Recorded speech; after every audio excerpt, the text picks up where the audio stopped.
So we just watched episode 4, Giga Shadow of Lexx, here on Lexx Appeal. I should probably never do that again, should I? Would you stop that? Give it to me. Thanks. So we watched episode 4, Giga Shadow. We learned the secret of his divine shadow, and I guessed it before I see what you're doing because I can see you in the viewfinder. Because I guessed it before it happened because I'm clever like that. Stop it.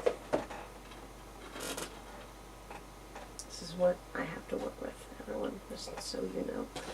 But yeah, so this episode should be called Trigger Warning. Because, stop it, you're here to discuss things. Alright, you explain the plot, because I always end up doing it.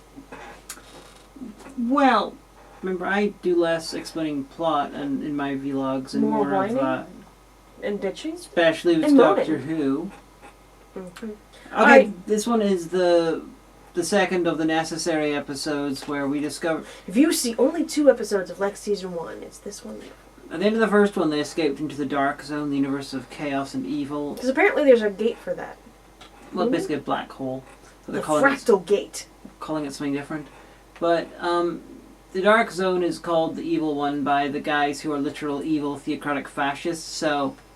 Just goes to show. Yeah. It's So- like Hitler saying you're a bad person. Yeah. So Kai, the zombie... Last of the Brunnen G. Yes. And it's actually spelled Brunnen letter G. That's cool. He is running a proto-blood, which is this sort of not really explained stuff that keeps him alive. Blood. Oh. So they decide to go back through the black hole, fractal core thing, back into the light universe, basically, to go to the cluster, the capital of his Divine Shadow's empire, to get more proto-blood, even though they don't know what it is. And in the meantime, the forces of his divine shadow have been slaughtering everybody. They've been cleansing just like every world, every station, everything. Everything in their entire empire. Hundreds of billions of people are being like liquefied to being fed to his divine Every shadow. person in the League of 20,000 Planets. And that's a lot. Except for 8 high-ranking clerics, who are supposed to be the last ones to die, who are seeing the Divine Shadow's brain, because that's They're also in like a left to him. suicide circle, with each one has the... It's like a little dagger circle jerk almost. Yeah, not Suicide Circle like the Japanese movie. But they were there to watch the Trigger warning. the brain getting put up into the Giga Shadow, which is a massive This spaceship. big anus kind of thing. It's But- sphincterish kind of... But then, like, 3 of the 8 decide, you know, them slaughtering everyone in 20,000 planets might be an indication that we're the bad guys. Maybe we should do something about So this. they I mean, decide- I'm just saying. So they decide to stop the brain going up into the spaceship and decide to kill the other 5. So, you know, they've just genocided 5/8 of what was left of the human race. So everybody ends up dead, and his divine shadow brain falls down and is smushed. It kind of is. And then, hilariously, as a side effect of that, the evil part of his brain has been removed from the good part of his brain. And all that is left is the poet part of his brain. I'm not Which entirely I sure if think that I learned differently about the lobes of the brain, but, you know. he might have been trolling, or he might have... Either of the trolling or actually happening, it's Lexx. Either can go. Yeah. Apparently you can live to the age of 24 without a cerebellum. I don't know about the poet lobe of the brain.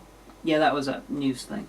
Yeah, you probably heard about So they that. come back to the cluster, and the entire place is just covered in It's people's dead. bones. Enough. You had, like, carnival monsters sucking people in, and, you know, them getting all this flesh being squirted out into this gigantic pool of pus, and just, you know, firing bones everywhere. And you got video footage of holograms of people Just screaming how screaming and wonderful it is terrible. that they're going to die, and Blood's coming out. the largest suicide pact in history. It was very... I've never played Warhammer 40k, but I bet it's just like that. It's like Jonestown, as directed by John Waters, across the cosmos. Last episode I mentioned how they always try to destroy something bigger with every season finale. They started off by destroying an entire pan-galactic empire. Yep. So, our brave people from Lexx end up there, and Stanley's like, well, I should probably stay on the ship and where I'm less likely to die. And so Zev and Kai and 790 The go robot off. head. Oh, and just a little bit of information. Mm? In the 90s, there was a not very well-known nu metal band called 790 Robot Head. Well, there you go. Look them up. They're probably They weren't nowhere good. at this point. They were heavily inspired by Limp Bizkit for some reason, but they They're existed. probably gonna, like, in their 30s now, they're probably gonna tweet at us and be like, hey, Shut up. Sorry, you weren't really good, guys, Awesome. but I approve of your choice of name. So, yeah, so then Zev and Kai run into the ex-clerics, except the goo from the sky anus of the Giga Shadow drips into the mouth of Malcolm McDowell, which is a sentence that I never thought I'd have to say in my life. Because he's one of the good clerics. Yeah. And the goo is apparently proto-blood. Proto-blood. It's a side effect, or they were like, hey, just because my gigantic insect body, creature ship thing oozes stuff that just happens to resurrect humans. It's Deus useful. It's Deus Ex Sphincter is what it is, really. Yeah. But, so, he's like, I'm possessed by his divine shadow, and you guys have to help me, kill me. Yeah, because he picks up part of the divine shadow's brain, even though it was the poet half, but the evil is still in there somehow, and it possesses him.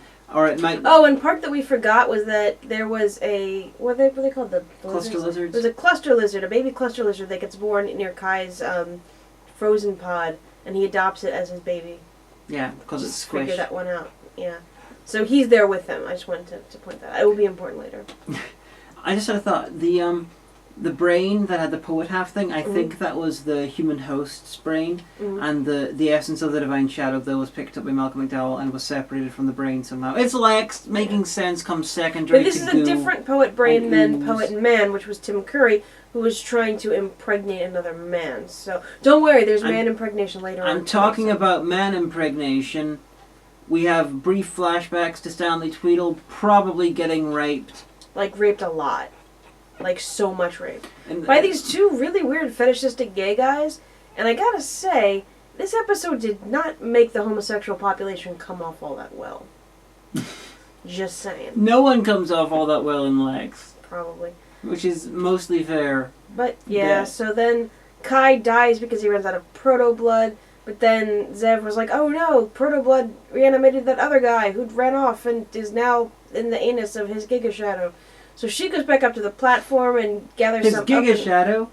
His Giga Shadow. His Giga Shadow. Tired of it yet? But yeah, so then she gives some to the worm in a tube, and the worm takes it down to him. The worm has turned! It has. Because it and turns into a he circle. gets resurrected, and the worm purrs a lot. And then so she goes off to find Lexx to tell him, okay, Kai's dead. Stan, you need to blow up the cluster before everything goes to shit. Except he was broadcasting about how wonderful he was, and he got picked up by the rapists, and because the rapists are still there. And okay, back in episode 1, we have backstory to Stan that he was at one point part of the rebellion against his shadow, but then he was captured by mercenaries and sold to his shadow, and he gave up information which led to some of the rebel planets getting destroyed, and like 94 of them. Yeah, and then the Lexx ended up being destroyed. Was built. It was supposed to be a ship created by the rebels against his shadow, but then his shadow made it based on plans that were found in his tooth. Yes. We saw flashbacks to Stan when he was captured by the rebels. Basically, he was coming home to his base. The shadow appeared, destroyed his base, and he was left in a tiny little ship running out of oxygen.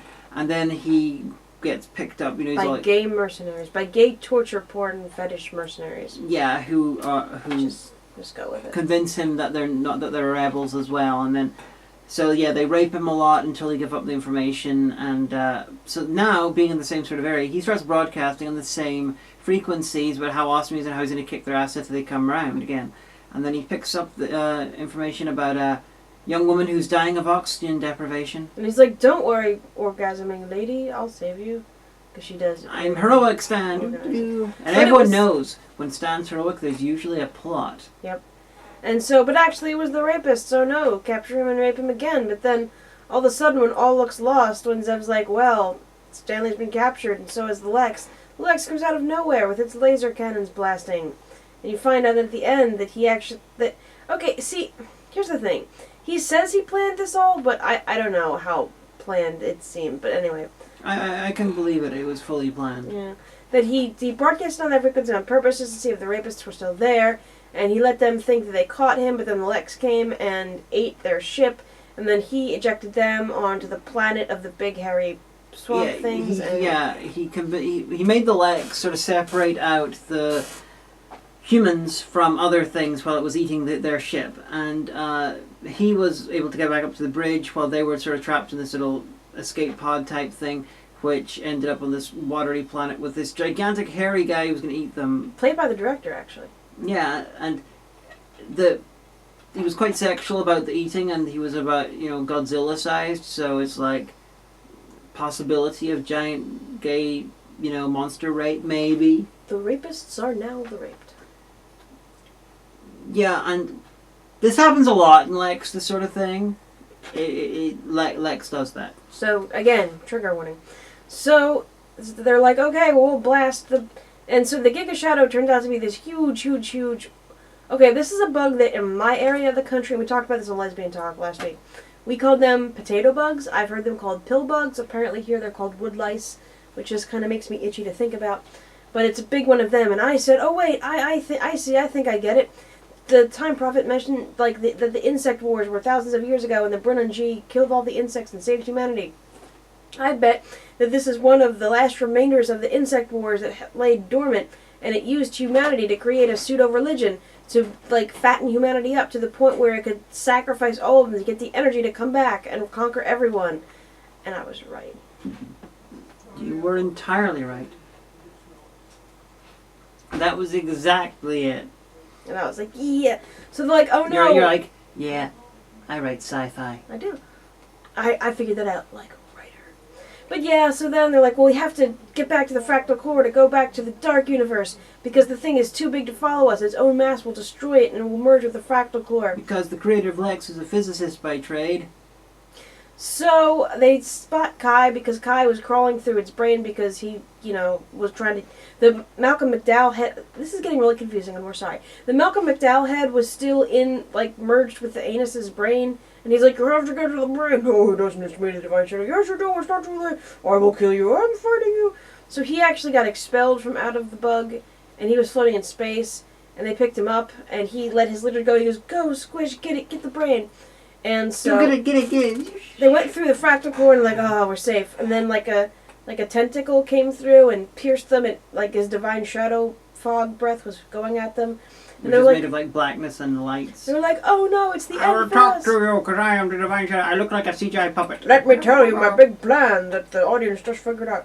But yeah, so that happens, and then Squish the cluster lizard bites its brain and eats it all, and it goes crazy and is sucked into the fractal core, where it explodes and Squish the cluster lizard dies. The little baby cluster lizard, doesn't it? Yeah, it looked sad as it sort of faded away. Yeah. Mm-hmm. But everything's good, and Kai and Zev kiss for like a hot second, and then they hug, and then his eyes go black, just like X-Files, because apparently his Divine Shadow is still being divine inside Kai.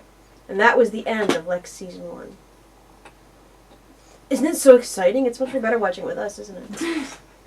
We're your friends. You can always hang out with us and watch a show. Or something like that. So, were you confused by it? Does it make sense? I mean, yeah, it makes sense. But like I said, and a friend of ours asked us, well, what'd you think? And I said, well, as much as the show draws me in, the unlikability of the characters is kind of like off-putting.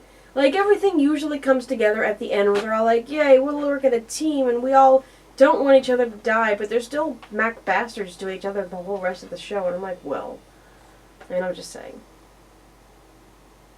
Well. They gotta be horrible to each other. Because that's... Otherwise it's not Lexx. Yeah. So I see what you're doing back there. I can see you in the viewfinder. She thinks I can't see behind my own head. Stop it. So anyway, that has been Lexx Appeal Season 1. We are so fucking sexy. Give that to me. Now I have all of them. Now what are you going to do?